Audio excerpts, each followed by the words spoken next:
The end does not justify the means. Genesis chapter 27, verses 1 through 46. The path of God's will is not one of subversion, but one of submission. Obedience leads to deliverance, while disobedience leads to discipline.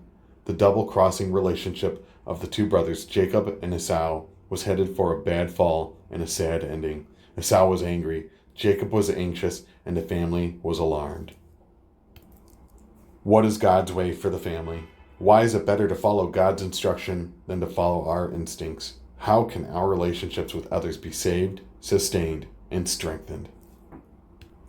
First, trust in the family and its worth. Genesis chapter 27, verses 1 through 13.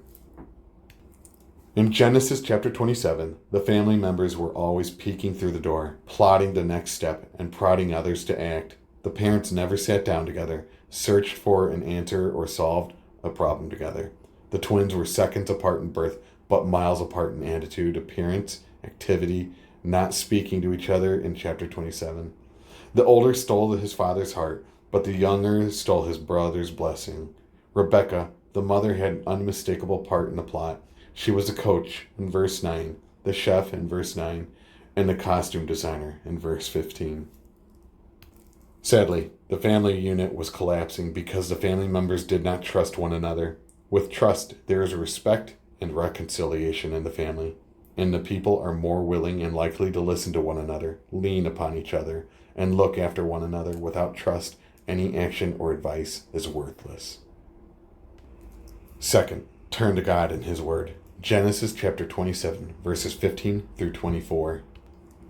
Genesis chapter 27 exposes the exaggerations, the embellishments, and the excesses within the family. Isaac's love, in verses 4, 9, and 14, for tasty food, was repeated 3 times, and the word tasty food, or delicacy in Hebrew, was repeated 6 times in verses 4, 7, 9, 14, 17, and 31. Words from Isaac's mouth deceived him, and his 5 senses failed him. The sense of touch in verse 21, touch, sound in verse 22, voice, sight in verse 23, hands, taste in verse 25, eat, and smell in verse 27, smell.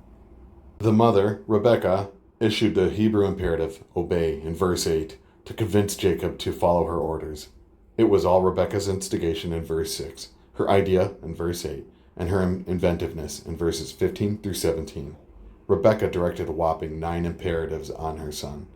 Listen in verse 8, go bring in verse 9, do, go, and get in verse 13, and do, rise in King James Version, flee in verse 43. The younger son Jacob deceived his own father with 3 commanding imperatives to arise, King James Version, sit, and eat in verse 19. Third, think of others and their welfare. Genesis chapter 27, verses 41 through 45. The real losers in the family conflict were not Isaac and Esau, but Rebekah and Jacob. Later, Rebekah admitted she had lost a respect of and relationship with her elder son, Esau, in Genesis chapter 47, verse 45. Jacob was a sad winner, just as his brother was a sore loser. The family inheritance was Esau's to lose at birth, and Jacob's to gain from birth.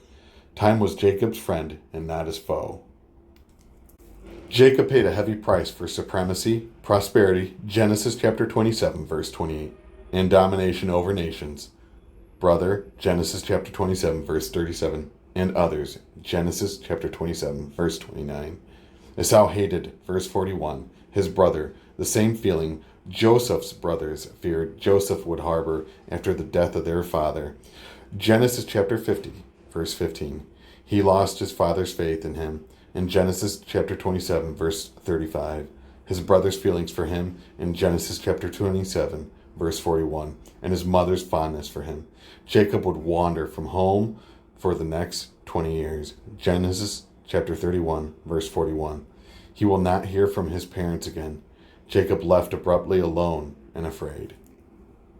In conclusion, God's way is the best way. The consequences of distrust are suspicion, subversion, and spite.